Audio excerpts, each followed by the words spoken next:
Welcome back, students of the dojo. This week, we're continuing our look at Tasha's Cauldron of Everything, the newest addition to 5e Dungeons & Dragons.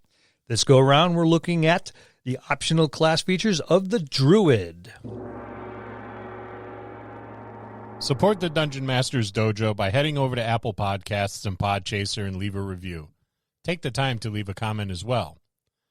This helps make us more searchable to those listeners interested in content such as ours. But more importantly, we want to know how we are doing and what topics you would like to hear about. Another way you can support the DMD is by buying the DMD a beer, so we can continue to deliver quality content to you, our listeners. This also helps us upgrade and replace equipment. Head over to buymeacoffee.com/the DMD and buy us a beer, or 3, or 5. Don't forget to say something nice or mean. We don't care. You're buying us a beer. Now on to this week's episode.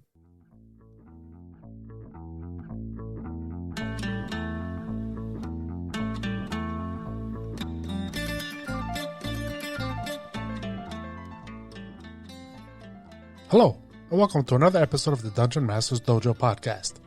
This is a show for game masters and players alike. We hope to bring you tips and tricks to elevate your game and develop the art of dungeon mastery. I'm your host, Louis Aponte, and these are your dungeon masters, Scott Labby and Bill Robotile. Let's enter the dojo and see what they have in store for us today. Scott, Bill, how's it going this evening? Hello, Lou. Not bad. Hi, Scott. Hi, how are you? Good, good. I was out in the solarium. We need a druid.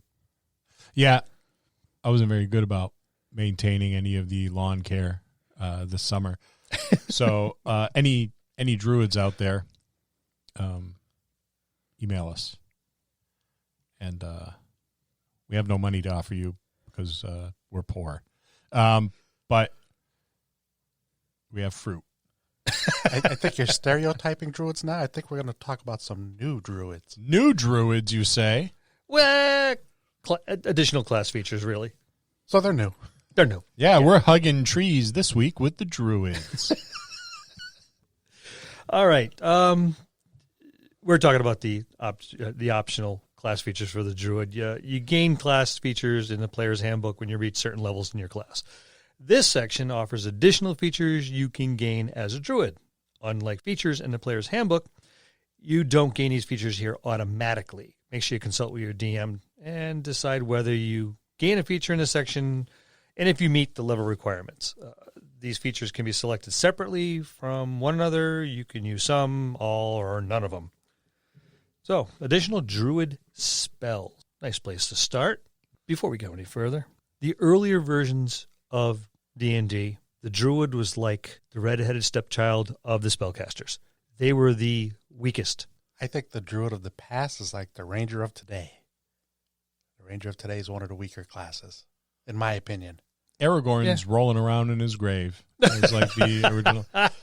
I do remember the druid of old with very little in the way of fondness. Yes. It was a strange class. Well, I played the druid because no one else wanted to. And that was how I picked most of my characters. I'm an outdoorsman, and I took that knowledge along with me when I played my druid character, and I made them into a little bit more than what the books said they were, just out of role play and me as a person having a lot of knowledge about the outdoors. But when it came to spellcasting, they were inferior in every manner, shape, or form. I think they were just inferior in general. It looked like it was a like a hodgepodge of different things. It was bizarre stuff. You know, it was you could only use wooden weapons, except for a scimitar. Scimitar, you could, if you had a scimitar, it was perfectly fine to lop limbs off, or a sickle. Otherwise, you had to beat people to death. You couldn't use anything metal. The spells were flaccid at best. Mm-hmm. And then like they had no druid hierarchy really. They had one like lead druid, and if you wanted to be like the head druid, which meant you had to be like 15th level or whatever, you had to go find the head druid and fight him to the death. The Hierophant. The Hierophant, yes. Yeah. And then you could be like 16th level. But you couldn't. So it was I don't know if they wanted, kind of like a peaceful naturalist, or if they wanted someone sacrificing babies on a stone altar. I just feel like they didn't really know what they wanted to do with the Druid of old. Yeah. The Druid of old compared to today is to remind me of like the Paladin of old to what's there today. Yeah. And to clarify what I was saying about the Ranger being subpar on a lot of classes, if you're just looking at the player's handbook, those three are a couple subclasses for the Ranger I think are very inferior to all the other classes. No, they're not. Yeah. They're boring. They are. It wasn't until Xanthar's and Tasha's Ranger got coolness, a little bit of coolness, not too much. Yeah, like the Bard of 2nd edition, which, I don't know, I just think of Donnie Marie. I'm a little bit country, I'm a little bit rock and roll. He didn't know what he wanted to be, the Bard of old. Bard, he grew up now. He did. Yeah. I'm a little bit thief, I'm a little bit warrior, I'm a little bit magic user, because they didn't have wizards back then. It was a magic user. Yep. Someone who used magic. Just like fighters. That's what we do. We fight. But we're talking about the Druid. We are talking about the Druid. So let's start putting some daisies in some of the barrels of some of the artificers' guns, shall we? Let's talk about the Druids. Here we go, Captain Stereotype. All right, let's go over some of the spells, shall we? Let's. First level, protection from good and evil. Not bad. No. Second level, augury as a ritual. Continual flame, enlarge, reduce, summon beast, which isn't bad at second level. Third level, aura of vitality, elemental weapon. I happen to like that one. Revivify and summon Fae. We have a summoning theme going on here. We do. Fourth level, divination as a ritual. Fire shield and summon elementals to maintain the theme. Fifth level, cone of cold. Sixth, flesh to stone. Seventh, symbol. Eighth, incendiary cloud. That's my favorite spell. Shocking. But Lou, why? We'll talk about that later. It's so out of character for you. So there's your first level Druid features. On to second level. Yeah, you get a wild companion. That's pretty cool. We already have one. Yes, we do. That's the wild card. I was thinking Sin. Oh, there you go. Someone was drinking when they cast the Summon Fae spell, and we got ourselves Sin. Wild Companion, you gain the ability to summon a spirit that assumes an animal form. Nice. Mm-hmm. It's kind of like the Find Familiar, but still pretty cool. Yep. You can expend a use of your wild shape feature to cast the Find Familiar spell without material components. So that's pretty nice. When you cast the spell in this way, the familiar is a fae instead of a beast, and the familiar disappears after a number of hours equal to your druid level. That's... I'm not sure if I like because you have to give up one of your wild shapes. I guess I'm used to playing the Moon Druid where the wild shape is very important. Yeah, it's my favorite and druid. For me to give up one of my wild shapes just to summon a familiar for a little while, not worth it in my eyes. It doesn't seem like an equal trade-off. No, it doesn't. It doesn't seem like you're getting much out of the deal. Well, instead of a spirit, you get a beast. Yeah. So when you're a Moon Druid, you can be the beast. You can be the beast. Yeah, you won't have to look through anything's eyes. You can look through your own eyes. Yeah. You could be whatever it is. So I don't know that that's really all that good. No, I don't think so either. That's something I probably wouldn't use. Cantrip versatility at 4th level. Whenever you reach a spell in this class that grants the ability score improvement feature, you can replace one cantrip you learn from this class's spellcasting feature with another cantrip from the Druid spell list. Now, this is an ongoing theme with a lot of the stuff in Tasha's where when you get to a certain milestone, you find these cantrips that you're not using because your character has evolved in a different direction than when you started. You can now realign your cantrips and spells. So that's not a bad way to go. Now we're into Druid Circles. Yeah, the good stuff. The good stuff. Circle of Spores. I kind of dig the Circle of Spores. I don't know if it's because there's an awesome picture on the next page of the gnome druid with his found a picture he likes. Yeah, with the I don't know, the Bullywug. Inuit looking druid looks pretty good. But I like the zombie the fungal zombie bullywug or giant bullfrog thing. I think that's pretty neat. So this circle of spores, this is the emo kid in Druid school, right? They find beauty in decay. They see within the mold and other fungi the ability to transform lifeless material into abundant, albeit somewhat strange life. So that's pretty cool. They have this complex relationship with the undead. It complex is right. Yeah. The more I look at this, the more I think, yeah, this is the weird kid. They don't see anything really wrong with undeath. And well, it's just a progression for them. It's like a companion to life and death, that thing kind of like in the middle. Yeah, which would they embrace? Yeah, it's you know what this almost reminds me of? I don't know if you've ever seen the videos with the it's the fungus in like South America or something. Yes. That inhabits the ants and takes them over and turns them into zombie ants, and they end up with this big fungal mushroom thing sticking out of their head. Looks awful. But it reminds me a lot of this sort of thing, that kind of fungal without the brain-eating fungi sticking out of your head. Yeah. I do. When you were mentioning complex, I do like the part that the undead that seek to replace all life with undeath or try to avoid passing into the final rest violate the cycle and must be thwarted by these people. So it's not like yay, undead, I'm gonna gather me up some zombies and a couple skeletons and have a party. You got those forms out there that are, in their eyes, bastardizing death. Yeah, it's the wickedness, I think, of the undeath that is the thing. They're symbiotic linked to fungi, and do you want to share a shower with these? At the YMCA, here comes the fungal druid. You know you're leaving with athlete's foot after you get. You better have your shower shoes on. What was my analogy that I gave you earlier when we started talking about this one? It was like 10 minutes ago, and I've already forgotten, but it was a good one. All right, Peanuts cartoon. Think of Pigpen. All right, now if he was a Pokemon and he evolved, this is what he'd evolve into. Yeah. That I don't know why that popped in my head when I first read it. I went, oh my God, they glorified Pigpen.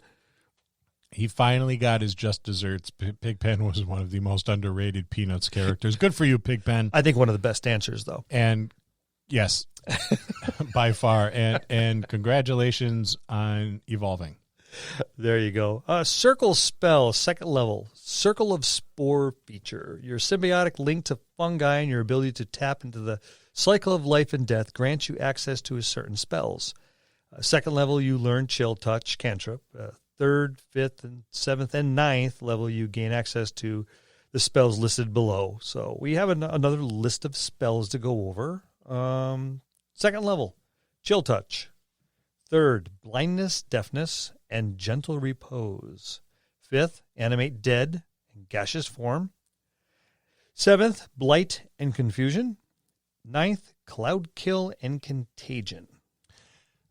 And when you cast these spells, they should have some sort of fungal theme to them, like gaseous form. Like you hit some of those mushrooms and this that little poof. The little puff balls. Comes, yeah. Stuff like that. When you turn into a gaseous form, that's what it should be. It should be like a poof. You should just poof. A little pop sound. Yeah, into gaseous form. Cloud Kill, the same thing. Contagion. Yep. I can see Contagion, just this almost like this brown vapor emanating from you and pooling around your feet and then kind of creeping its way out towards people really quite quickly. Yeah, you get athlete's foot real bad everywhere. You get athlete's knee. Or like a really bad yeast infection. Like all over. Just all over. It's gross, but so is the Circle of Spores druid. There should be some inherent grossness to it. Like Radagast the Brown from those god-awful Hobbit movies. Shame on you people for making those and destroying that wonderful book in the process. But yeah, like Radagast, he's got bird shit on him. He's probably hasn't showered. And I can't see these being like squeaky clean individuals. They're not. Yeah, no. Yeah, they're not using Axe body spray. They're getting caught in the rain is a shower for them. I could just see like streaks of clean amongst the dirt, after a rainstorm. Until they go rolling in the mud. Yeah. They're like perfectly fine with mushrooms growing out of their head and stuff like that. So yeah, the cool spells. Make them thematic though. Make them like fungal oriented. Just have a good time. Have a good time with it, yeah.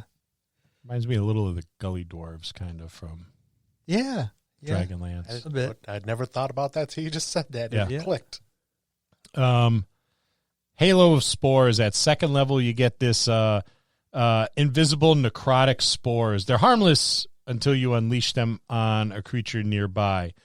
When a creature you can see moves into a space within 10 feet of you or starts its turn there, you can use your reaction to deal 1d4 necrotic damage to the creature unless it succeeds on a Constitution saving throw against your spell save DC.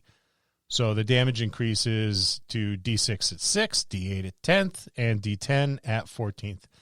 Not too bad. I don't know if I'd want, in keeping with Bill's Pigpen theme, though, I don't want this halo of spores to be like visible. Yes, like a pile of dirt. It's floating there. You go through the forest. There's always pollen in the air. It just seems to be a little heavier around this guy. Yeah. There's always when you're backlit a little bit, you can see it.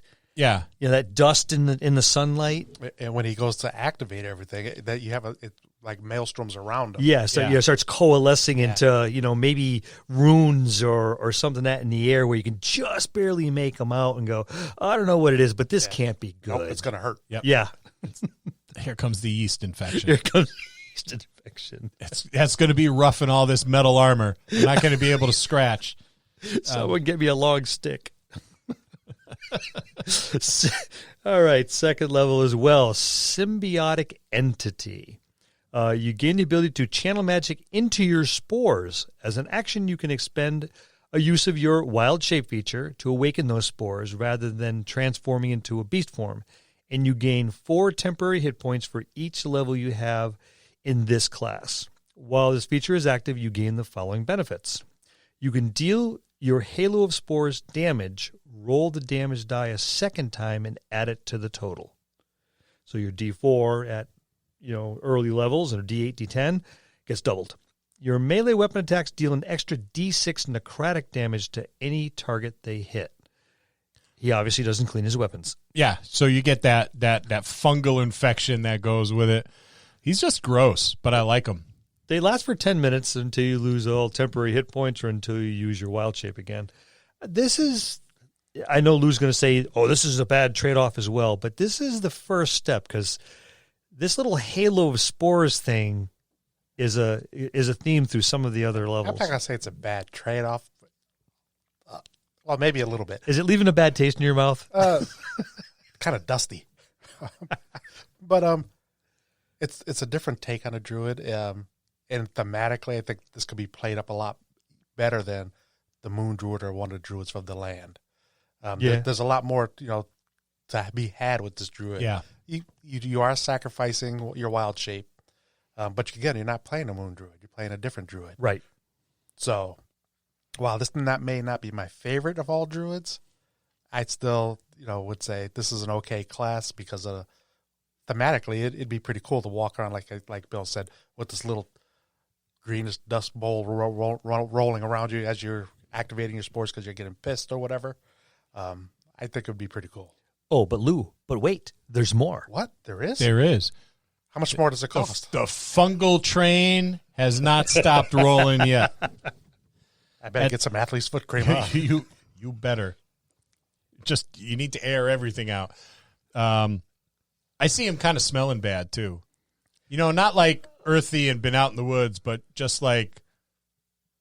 Well, if you think about it, a lot of fungus is attached to dead and decaying things, so it does have a kind of a rotted smell sometimes. It does, and I see him with layered clothes and stuff like that. So there's plenty of dark, moist areas for the fungus to kind of live in. Let's move on.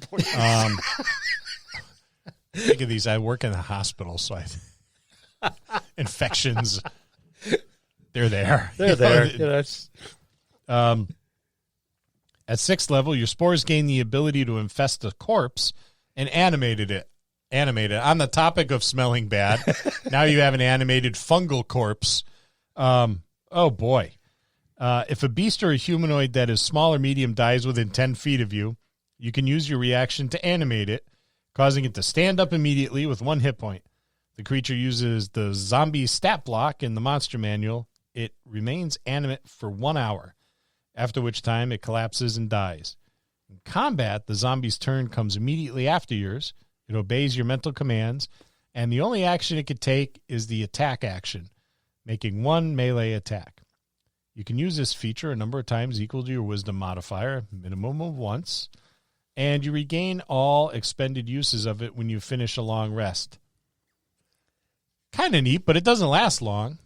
No, but it gives you that chance to have run interference for you and your party. Well, yeah, could do. A foe drops, you just kind of stand by it, infect it, and the foe gets back up and starts attacking its friends. Wait, we just watched Bob die. Yeah. And now Bob's attacking us. Now they're looking for the necromancer. Well, if you think about it, this guy is kind of, but I think he's on the other side of the necromancy line. He's not really a necromancer. He's against the necromancer. Right. He's just using. But no, that's the first thing the party's going to look for. Yeah. Like, all right, like they have a necromancer. Which ones? Now they're looking for the tall elf. Yep. Well, just think about the moral challenges they have to face too. Yep. Or the morale, I should say. Well, yeah, you just saw your fallen comrade reanimated as a corpse. And again, thematics are key. I would have a big, like, kind of fungal, mushroomy looking stalk of something protrude from, just come busting through the forehead of whatever it was. So you're obsessed over those ants, aren't you? I am, because I think it's very off-putting. Well, have it just yell at them, but no sound comes out. Just the mouth goes out. It leers at them. The mouth opens as if it's going to yell, and this little wisp of brown spores comes out. Yeah, it's got to be something like really off-putting. You got to have something in there. Mm-hmm. Remember, what was it? Creep Show or something? Stephen King did a movie anthology of a bunch of short stories he did, and there was one where like a meteor crashed. Oh, that was Cat's Eye. Cat's Eye, yeah. Was the name of the series, yeah. Was it? Yeah. Was it Cat's Eye, where he walked out to where the meteor crashed and poked at it with a stick, and then he ended up getting a bad, like, almost fungal or mossy infection, and he turned into a big pile of moss, and at the end of it ended up shooting himself because it probably sucked. I could see the whole zombie thing being kind of like that.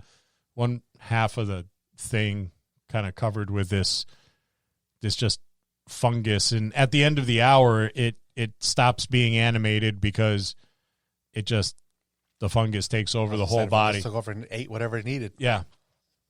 I can see that working. Just off-putting. And I think it should be off-putting. Oh, no, it gets better. Spreading spores at 10th level. You gain the ability to seed an area with deadly spores. As a bonus action, with your symbiotic entity feature is active, you can hurl spores up to 30 feet away where they swirl in a 10-foot cube for 1 minute. The spores disappear early if you use this feature again. If you dismiss them as a bonus action, or your symbiotic entity feature is no longer active. Whenever a creature moves into the cube or starts its turn there, the creature takes your halo of spores damage unless the creature succeeds on a Constitution saving throw against your spell save. The creature can take this damage no more than once per turn. While the cube of spores persists, you can use your halo of spores reaction. So you're doing your halo of spores reaction, which is your damage. On top of this, basically you're hurling it a little bit of a distance away. So cover a hallway, I guess. Set up a trap. That's how I would use it. Yep. And it doesn't last a long time, but if you're being pursued by somebody, a minute is a long time. Yeah, true. Yeah, think about it. There's only 6 seconds in a round. Yep. So that's plenty of time to get you to. Or is it a turn? 6 seconds a round. 6 seconds a round. Yeah. A turn is 10 minutes. 10 rounds. Mm-hmm. Yeah. I see this being, whereas not all Circle of Spores druids are probably out. adventuring or battling it out with things, but I could see them in a forest setting using all these spore abilities to help the forest reclaim fallen trees. I was about to say the same thing. Stuff like that to kind of help decay the trees, bring them back into the forest. Part of cycle of life.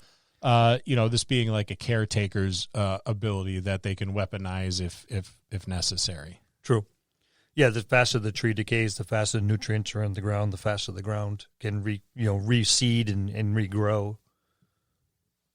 That would be, yeah, I could see that. And you're right. These aren't necessarily skills that are initially used for combat, but could very easily be weaponized for the protection of the forest or the druid or whatever animals he's overseeing. And then at 14th level, you get the fungal body, which sounds dreadful.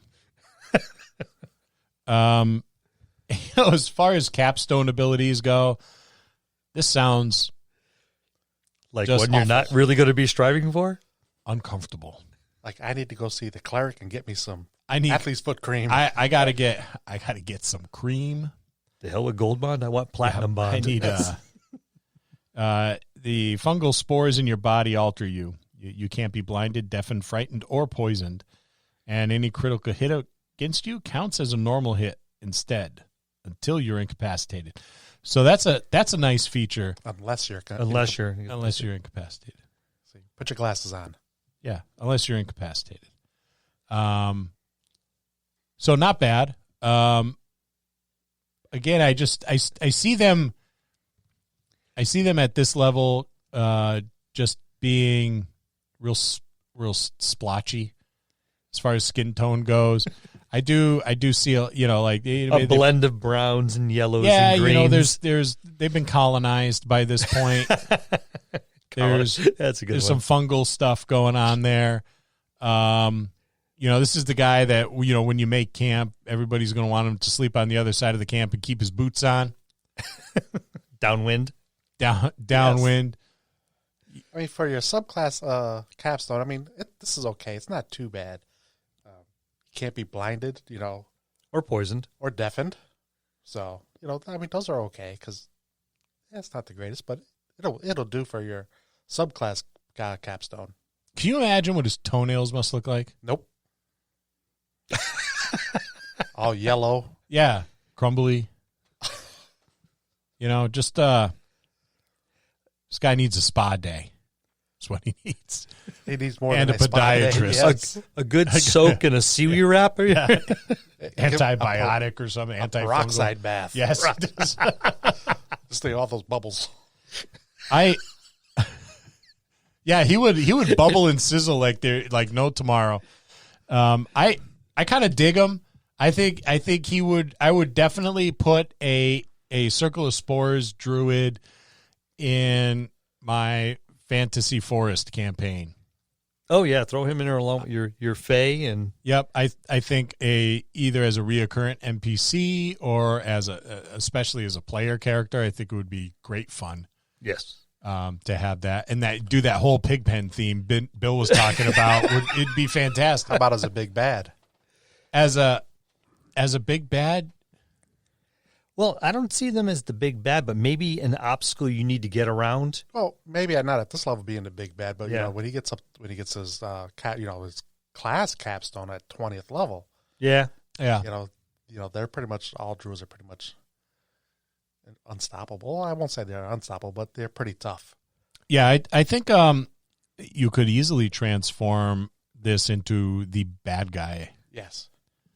The BBEG, the big bad evil guy.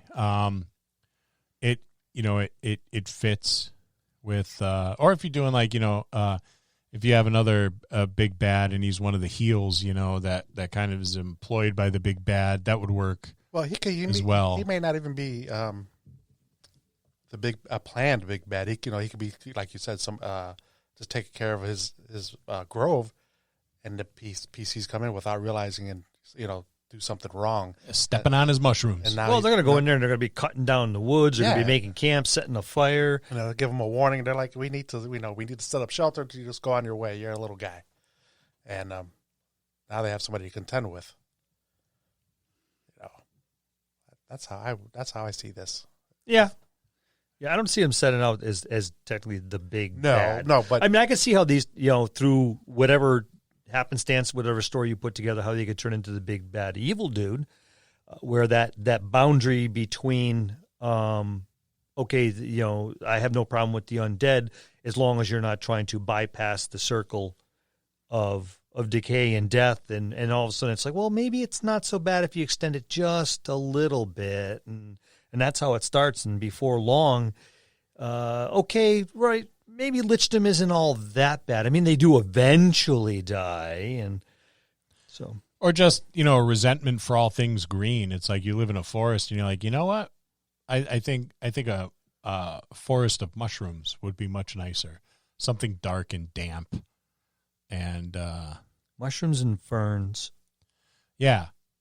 The smell of the forest is far too pleasant. We need something a little stinkier. Well, that's not even that. He appreciates the circle of life, and he's going to tend to it. Yeah. But I like this subclass. I think you could have some fun with it. He's probably lurking around Mirkwood or Fangorn. Yeah. It's an okay class. You're making that face, Lou. It's an okay class. Like I said, if you wanted something different to play, thematically, this guy could be okay because he has the pig pen thing going on. But for me, that's really it. I would still rather play my Moon Druid over this guy. I like the Moon Druid, but it's nice to step away and do something a little different. Lou's not real big about stepping away and doing things different. Oh no, though. there's a Druid I like in here, but this one is not it. Is it the Circle of Stars Druid, Lou? Yes, it is. Well, let's talk about the Circle of Stars. Let's talk about the Circle of Stars. Take it away, Bill. Circle of Stars allows the Druid to draw on the power of starlight. These Druids have tracked heavenly patterns since time immemorial. Discovering secrets hidden amongst the constellations. By revealing and understanding the secrets, the Circle of Stars seeks to harness the powers of the cosmos. Ooh, how existential. Many Druids of the Circle keep records of the constellations and the stars' effect on the world. Some groups document these observations in megalithic sites, which serve as enigmatic libraries of lore. These repositories might take the form of stone circles, pyramids, petroglyphs, and underground temples. Any construction durable enough to protect the Circle's sacred knowledge, even against a great cataclysm. I can get behind these guys because, we have one of those great repositories of knowledge underneath the dojo, the Lyceum, of course. Yeah. Well, yeah. So I get it. We're not tracking stars or anything. Far more important things are tracked in the Lyceum, which we can at this point divulge. Yeah, they're related to D&D though. Yes. But that's all. And brewing. And brewing. So let's talk about the star map. At second level, you create a star chart as part of your heavenly studies. It's a tiny object that could serve as a spellcasting focus. For your druid spells, you determine its form by rolling on the star map table or by choosing one. Choose one. Choose one, yeah. Choose one. While holding this map, you have the following benefits. You know the guidance cantrip, and you have the guiding bolt spell prepared. It counts as a druid spell for you, and it doesn't count against the number of spells you can have prepared. So that's pretty nice. Freebie. Yeah, you can cast guiding bolt without expending a spell slot. Nice again. Mm-hmm. You could do so a number of times equal to your proficiency bonus, and you regain all expended uses when you finish a long rest. Repeating now, freebie. Yeah, that's pretty good. If you lose the map, you can perform a 1-hour ceremony to magically create a replacement. The ceremony can be performed during a short or long rest, and it destroys the previous map. It gives a few examples here, and they're not too bad, but I thought of a couple others as well. That was the one downside. I mean, I really like this class, but that's the one thing that I wish or hope that Wizard of the Coast or even the DMs does is expand on this list that we're about to go through. I think it could be a little bit more. Oh yeah, I would I would do something similar to the crystal number 5. I just think a necklace with just a highly polished black orb in it, and when you look at it, you can make out tiny specks of light, but when you hold it up to like moonlight or something like that, or on a moonlit night, you could project pretty much a star map onto a flat surface or whatever. And as far as the magical ceremony goes, it's like you need to do something a little bit more than I perform the magical ceremony. You should have some of the, components of whatever. Link it up to an astronomical happenstance. Yeah. A solstice, an eclipse, a comet going by, something. Yeah, but do not just, I'm gonna chant and poof, it's going to appear in my hands. I just think that's kind of lame. Do something where you have to maybe recraft the item of jewelry and then perform your ritual on it, or you have to write some sacred runes down on the scroll or whatever. It's got to be something, or draw out one of the constellations, but make it to scale. Yeah, yeah. That way, you have a little something. It's not too out of this the realm of which you are, because you are Circle of the Stars Druid, and so you need to find a constellation and draw it out to scale. So you need your special ink, your quills. It could be a special quill you need as well, just to get it all drawn on that map. Yeah, it should be more than just I cast the ritual. Right. Well, and there's a lot you can do with it. I mean, you have a scroll, you have a stone tablet, a speckled owl bear hide tooled with marks. I mean, that could be any hide. A collection of maps bound in ebony cover, a crystal projects starry patterns when placed before a light. That one's not too bad. Glass discs that depict constellations. I can see those things breaking all the time. When I went through this list, the first thing that jumped to my mind was the Viking sunstone. Okay, yep. Yeah. But as a moonstone instead. So even on cloudy nights, looking through the stone, you can still see the constellations. And I would do something where you combine number 5 and 6 together. Yes. Yeah. When I went through this list, the first thing that jumped out was like number 2, and I saw Mel Brooks dressed as Moses in the History of the World Part 1. I give 15, and one falls and breaks. 10 commandments. Epic moment. Yeah, this is the stuff that goes through my mind. And for the young folks, watch some of these Mel Brooks movies. Please don't be offended, because they're pretty offensive today. I watched them. I couldn't believe they got away with some of the shit they did. But Young Frankenstein. Blazing Saddles. Young Frankenstein is quite literally my favorite movie of all times. But Blazing Saddles is another great one. Incredibly offensive. Oh, yeah, but it was made specifically to be offensive, so just keep that in mind. It was done on purpose. Wow. Okay, second level, Starry Form. As a bonus action, you can expend your use of your Wild Shape feature, sorry, Lou, to take on a starry form rather than transforming into a beast. I'll say this is the one I like.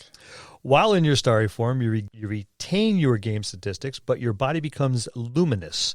Your joints glimmer like stars, and glowing lines connect them on a star chart, as if it's on a star chart. This form sheds bright light in a 10-foot radius and dim light for an additional 10 feet. The form lasts for 10 minutes, good time, and ends early if you dismiss it, no action required, or incapacitated, die, or use this feature again. Whenever you assume the starry form, choose which of the following constellations glimmer on your body. Your choice gives you certain benefits while in the form. They give you 3 forms here. Archer. The constellation of an archer appears on you when you activate this form, and as a bonus action on your subsequent turn while it lasts, you can make a ranged spell attack hurling a luminous arrow that targets one creature within 60 feet of you. On a hit, the attack deals radiant damage equal to 1d8 plus your wisdom modifier. That's pretty cool. It is. That's neat. And then there's the chalice.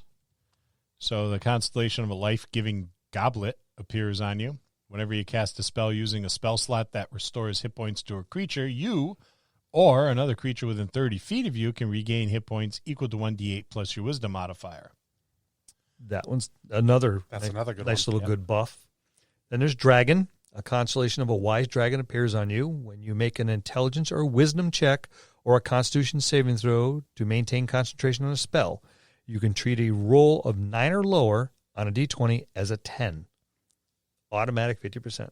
Yep. When I read this, and I don't know why, the first thing I thought of was this being in like one of those Saban TV shows, with like the Power Rangers where they're taking on all these forms. Everybody's got a different colored outfit on, and they're extremely animated, and it's dubbed over.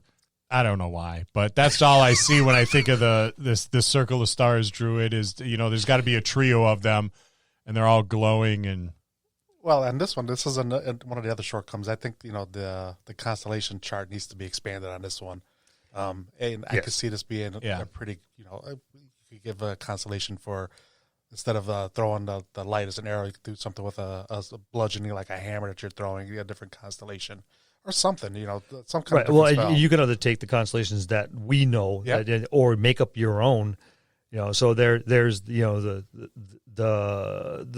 smith or the forger, or like the old Virgo's going to be a popular one with the rest of the adventuring party. Yeah. You can go into the Greek and Roman. So Vulcan is your. The one is smith to all the gods, or several of the gods' weapons. So you can go into all different kinds of theologies for references if you need to, or just make up your own. Cosmic Omen. That's a 6th level feature. So whenever you finish a long rest, you can consult your star map for omens. And I just think of Thundercats. When you do so, roll a die. Until you finish your next long rest, you gain access to a special reaction based on whether you rolled an even or an odd number on the die. So if it's even, it's wheel, W-E-A-L. Whenever a creature you could see within 30 feet of you is about to make an attack roll, a saving throw, or an ability check, you can use your reaction to roll a d6 and add the number rolled to the total. Or whoa. Whenever a creature you see within 30 feet of you is about to make an attack, roll a saving throw or an ability check, you can use your reaction to roll a d6 and subtract that number rolled from the total. So you can use this reaction a number of times equal to your proficiency bonus, and you regain all expended uses after a long rest. That's pretty neat. Bardic Inspiration, but on kind of the same level as the Bard when he starts off. Ish, yeah. Yeah. So, thematically, I think this guy's pretty cool. Yeah. So far, so good. Not bad. But then we have the Twinkling Constellations. The constellations of your starry form improve. The D8 of the archer and the chalice becomes 2D8. While the dragon is active, you have the flying speed of 20 feet, and you can hover. Moreover, at the start of each of your turns, while in the starry form, you can change which constellation glimmers on your body. That's cool. So I can see this one here, starting off as a dragon, hovering up in the air, calling forth the cosmic omen to help and or hinder. This Sword of omens, give me sight beyond sight. This is for me. This is like a very cosmic character. Yeah. I got to tell you, I'm not a huge fan. I'm not.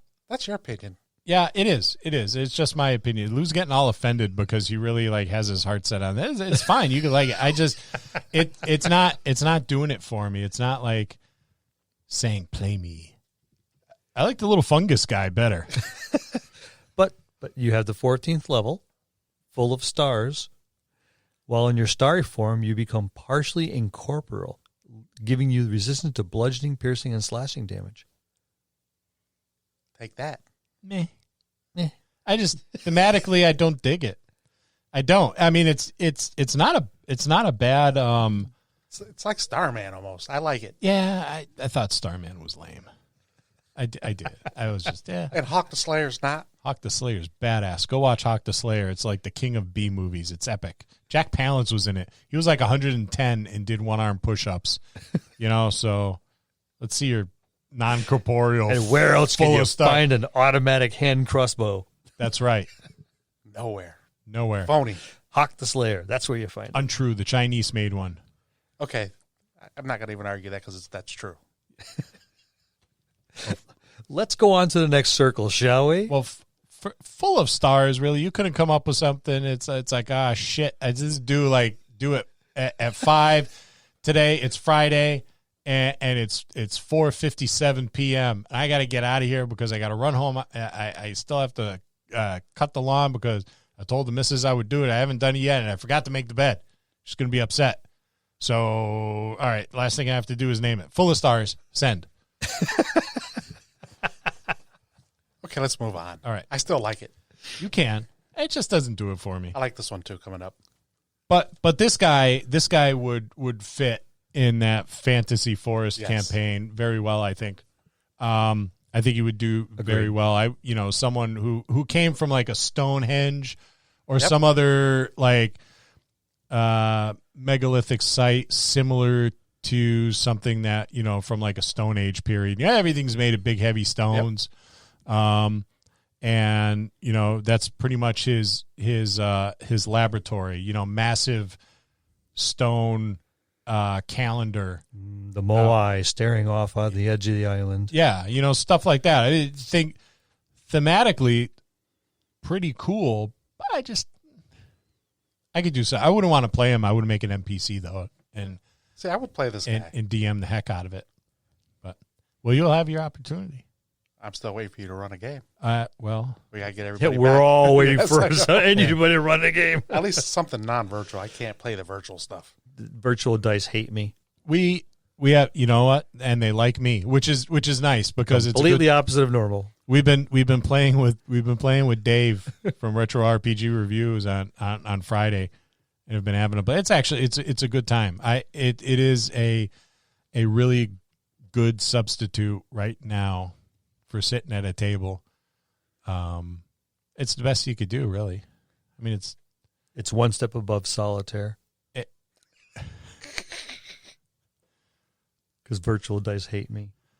I rolled 3 freaking ones in a row. It was great. I died. I had my moment. I was like, ha!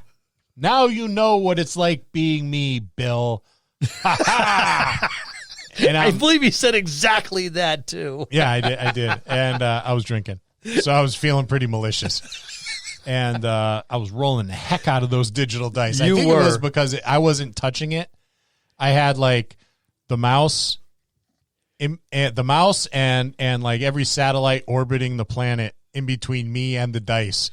So all my bad juju was dissipated by the time those fake dice clacked across the screen. Which is exactly the same reason why mine wouldn't roll well. Ha! I couldn't use my mana. Circle of Wildfire. I love the digital dice. I'm getting a set. We have some on D&D Beyond already. We do. I'm going to use them. Next time I run, all digital dice. Watch it. It's going to be epic. Continue with the Circle of Wildfire, please. Yeah, so these guys, they understand that destruction is sometimes the precursor to creation, such as when a forest fire promotes later growth. They bond with a primal spirit that harbors both destructive and creative power, allowing the druids to create controlled flames that burn away one thing but give life to another. Thematically, I dig this. I do too. I see this as like a wise teacher kind of druid, almost like Native American kind of. I could see him in like, I don't know why, but I could see him in like buckskin. I could see him walking amongst like a forest fire, like nothing is really going on. Just being very comfortable in the destruction and helping to nurture the land. Okay, when I read this, the first thing that popped in my mind was that little Oriental dude that brought Conan back from the dead. Mako. Yep. See, what I thought was from the Avatar, the Fire Nation. Yeah. I thought of Lou has finally found a destructive class that is actually beneficial. So I like this class too. Well, it's written as beneficial. We'll see how Lou plays it. yeah, he'll embrace the fire ice. I also see it kind of as a. Do you remember the Stand? Yes. Yeah. The mini. I love the miniseries, but the guy who was Max Headroom back in like the 80s. Yes. He was like the pyromaniac guy that got Randall Flagg took out of prison, and he was he always had burn marks on him, because he was always playing with fire. I see this druid kind of not necessarily being like Fire Marshal Bill from In Living Color, but I see it as being like sort of like Torchlight from the boys. Yeah, that's a great show. All right, so circle spells, second level, Circle of Wildfire feature. All right, you have formed a bond with a wildfire spirit, a primal being of creation and destruction. Your link in this spirit grants you access to some spells when you reach certain levels in this class, as shown in the Circle of Wildfire spell table. Once you have access to one of these spells, you always have it prepared. It doesn't count against your number of spells you can prepare each day. If you gain access to a spell that doesn't appear on the Druid spell list, the spell is nonetheless a Druid spell for you. Not too bad. The list. Second level, Burning Hands and Cure Wounds. There's a lot of them are like this. It's offsetting. I'm smiling. Third, Flaming Sphere and Scorching Ray. Fifth, Plant Growth and Revivify. Seventh, Aura of Life, Fire Shield. Ninth, now I know why you're smiling, Flame Strike and Mass Cure Wounds. I like the kind of that relationship with the fire spirit, and I think that should not be ignored at the gaming table. Nope. I kind of see it as a tenuous relationship. Where you're the fire spirit may not necessarily be a beneficial thing, but you're utilizing the power for the benefit of growing things. So I would take the opportunity to present role play opportunities between the player and this fire spirit, where like you have to wheel and deal, Like your companion almost, or not a companion, but like your good and bad side on your shoulders. yeah. All wrapped into one little critter. Yeah. Kind of like an unwilling benefactor at times, But I think that makes for like some good role playing opportunities down the road. Now, speaking of the wildfire spirit, you can summon the primal spirit bound to your soul. So as an action, you can spend one of your wild shape feature to summon your wildfire spirit rather than assuming a beast form. So it appears in an unoccupied space of your choice that you can see within 30 feet of you. Each creature within 10 feet of the spirit, other than you, when it appears, must succeed on a dexterity saving throw against your spell save DC or take 2d6 fire damage, because you must be hot.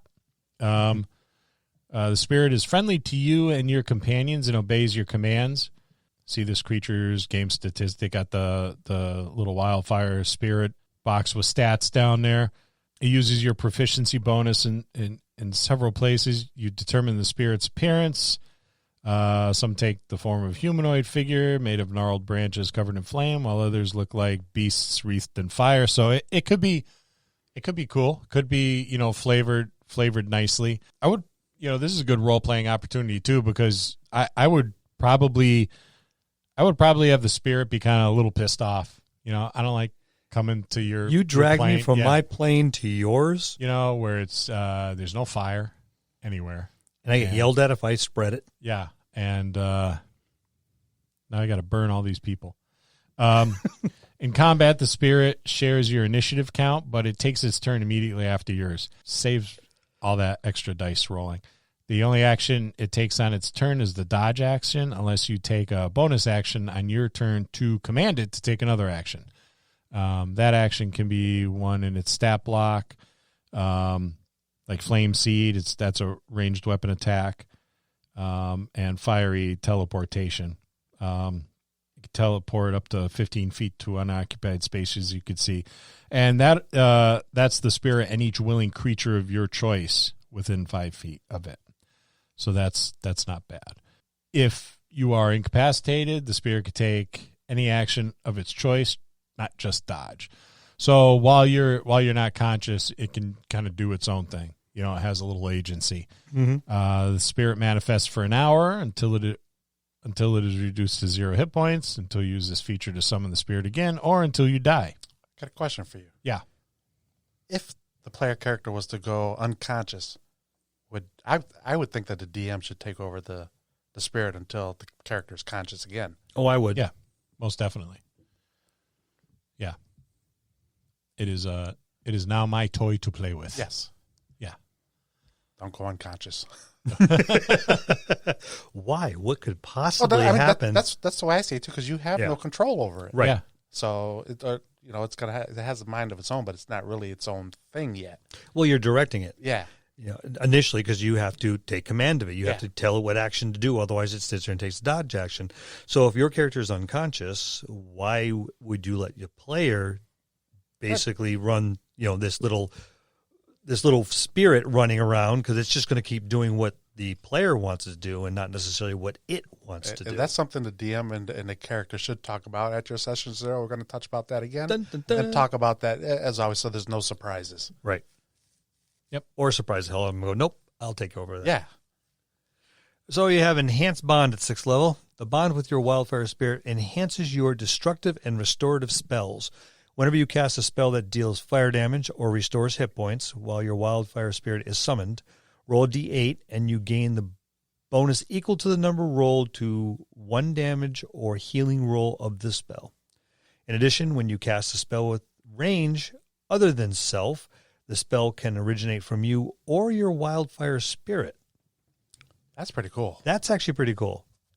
So if your Wildfire Spirit is 60 feet out and your spell only has a range of 30, and, well, now you've got a reach of 90, or you can sandwich it in between because you have an action. The bonus action is the Wildfire Spirit, so you could have a little fun with that. Yeah, I think you could have a great deal of fun with it. At 10th level, you get Cauterizing Flames. You gain the ability to turn death into magical flames that can heal or incinerate. When a small or larger creature dies within 30 feet of you or your Wildfire Spirit, a harmless spectral flame springs forth in the dead creature's space and flickers there for a minute. So when a creature you can see enters that space, you can use your reaction to extinguish the spectral flame there and either heal the creature or deal fire damage to it. The healing or damage equals 2d10 plus your wisdom modifier. Not bad. You can use this reaction number of times equal to your proficiency bonus, and you regain all expended uses when you finish a long rest. I can see people, other player characters being both relieved and pissed by this because I would certainly have some scarring go. You're cauterizing a wound, right? So you're closing up the wound, it heals you up, but now you got this nasty scar. Oh, yeah, it's not one of those little clerical tickles where everything heals up and there's not a mark left. Not only that, I would even go a little further. Like if the bad guy is down and I use that to create this flame, any magic items on them would be destroyed too. They would be consumed. That's how the flame would get its strength from the magic items on it. That's what I would do. Well, it's the way I read it, it's technically basically manifestation of the soul that's leaving the body. Yeah, but the flame is still going to consume whatever's there. Oh, it's going to consume there, and it'd definitely be saving throws for the magic items. Yeah, you're dealing with magical fire. Like potions of healing or whatever that may be on them, or just all the gold melting into one lump, where it's almost because 2d10 plus your wisdom modifier, that could turn out to be some serious damage. But at that point, you're talking maximum 25 points of damage. Yeah, that's 3 hit dice. That's a lot of damage. So yeah, I could see definitely forcing any magic items to make a saving throw, and mundane items being destroyed, or at least the leather and the wood wrapping or handles or stuff like that on things would be destroyed. Packs would be destroyed. Clothes would be destroyed. Yeah, remember that flame stays there for about a minute. Mm-hmm. So that's enough to destroy pretty much. Well, the whole body's not inflamed. It's a small flame that hovers there, but that's enough to freak people out because, one of your foes dies and he's got the magic item or something, and one of the other foes comes running over to get it. Oop, within 5 feet, snuff, boom. I'd have like the healing properties be like in Two Mules for Sister Sarah. Remember when Clint Eastwood, he got shot, I don't know if it was like with an arrow or a bullet or something like that, and Sally Field, I think it was Sally Field, poured like gunpowder in there and lit it on fire, and there was like flames shooting out the back. That was awesome. Yeah, something like that. A little bit dramatic, a lot uncomfortable. I think it would work. I read that. I really like that one. Blazing Revival at 14th. Bond with your wildfire spirit can save you from death. If the spirit is within 120 feet of you when you are reduced to 0 hit points and thereby fall unconscious, you can cause the spirit to drop to 0 hit points. Then you regain half of your hit points and immediately rise to your feet. Once you use this feature, you can't use it again until you finish a long rest. That is huge. That is very half your hit points. Yeah, that's big. And you're sacrificing something that's only kicking around for an hour, anyways. Exactly. It's your wild shape too, if you really think about it. Yeah. So there you go. That's the druid. I think, and I know it's gonna sound tropey, but every one of these I think would be a nice fit in a fantasy forest setting. And it is tropey to put a druid there, but really, where else would they be? I guess you could have urban druids and stuff, but I would see these being part of like a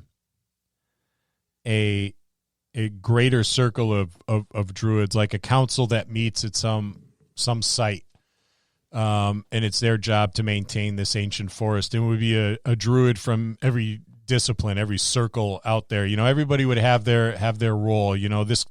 This circle of wildfire druid would be in charge of the rebirth after a forest fire. It's a natural thing. I see him working well with the spores. Circle of spores. In the same. I was just about to say, if you had both of these in a campaign together, they'd be feeding off of each other if you really think about it, because they both represent the same thing, or just about. And when you mentioned in an ancient forest, I could see this in that particular circumstance. Not necessarily an ancient forest per se, an ancient forest that's at the end of its life cycle, and a new forest is ready to sprout, but it needs a little bit of help. So there's your spore druid comes in, and along comes this one here, clearing out the chaff, knocking down the dead trees that have been standing, and letting them burn, and let the spore druid come in and seed the whole area to increase the decay of the area, so the new forest can come up. Well, yeah, even that that mycorrhizal fungi that's underneath the top layers of the soil that helps to feed the roots of plants. I mean, it's all it's all like interrelated. Even that Circle of the Stars druid has their place in there, because they're reading the cycle of the constellations, and they're probably like the timekeeper of the forest. The different life cycles of. And if you expand on their constellation abilities, you can actually give them one so they can help foster growth during the moonlight. Yeah. Use like the Big Dipper or something, or the Little Dipper as their constellation for that. Like they would know when the big rains would come. Yep. So it's like, okay, well, the wildfires come, and then the big rains will come and wash out the wildfires, and that whole, because even in an ancient forest is constantly in a state of renewal. I think it would be, cool. Like annually, all these druids get together, and they deal with everything from the vegetation to the animals to the insects, and the ecosystem's out of balance because the forest is so old. There are a lot of insects and there's a lot of small game, but there's no large game because there's nothing for them to feed on. The undergrowth hasn't grown up from being blocked by the giant canopies. The canopies are now gone. There's all these giant stalks. Things are out of balance. Yeah, they would be the ones to maintain. So they the would balance. send in a crew with including one of these or more than one of these to nurture that and help along that decay so the new forest could grow. Yeah, I think you could do a lot with these classes or these subclasses in a campaign. They're in the right campaign. I think you'd have fun with them, even just dropping one or two of them in your regular campaign. But I think they would really shine in something specifically related to a druid or in a druid like environment. Right. And that's what I was gonna say, during your session 0, before you pick one of these classes, make sure it's something that you're gonna want to play, because if you're stuck doing oh my God, I just had a mind blank. A lot of travel and a lot of urban stuff. Or not even, just like if you're in caves all the time. True. You're not going to be able to really benefit from all your sub abilities. That Circle of Spores may be a little bit, but the Circle of Stars may have some troubles because you can't see outside or whatever. And the Circle of Fire, if you're inside a stone, it's really worthless. Yeah, it's tough to burn rock. Yeah. So, just make sure it's the right setting for you, for your class and your subclass. Yeah, talk to your DM. I mean, he doesn't have to give you the entire plot of the scenario or the encounters or anything like that. If it's good or not. But he'll look at it and go, I don't think it's going to quite fit what I have planned. And Game Masters, be open. If it's something that he really wants to play or something you'd like to see, a player test the waters with, then make it available. Nothing says you can't go underground and run into this massive cavernous area that, the old land of the lost kind of thing, where it's like, oh, wow, there's actually a whole ecosystem down here that he might have, help to slow down something or speed something up or assist in some way. So try to make room for him. Yeah. And like Lou said, that session 0 is key. You don't have to tell him everything that you're planning on doing, but you could give him the theme, where it takes place, and then, is it going to fit? And if it doesn't fit, let your player know. But if the player's insistent, as Bill always says, ask them for justification. Okay, how's it going to fit? Why are you here? Why wouldn't you be somewhere else? Explain it. Write it into your backstory. There you go. And that's a look at the Druid class and the optional class features for the Druid. See you next week in the dojo. That's going to conclude this episode. Thanks for tuning in and listening. Please subscribe to the podcast for more great content. If you'd like to hear a particular topic, you can reach us out on Facebook at the Dungeon Masters Dojo, or you can drop us an email at thedungeonmastersdojo@gmail.com. Thank you, and have a good day.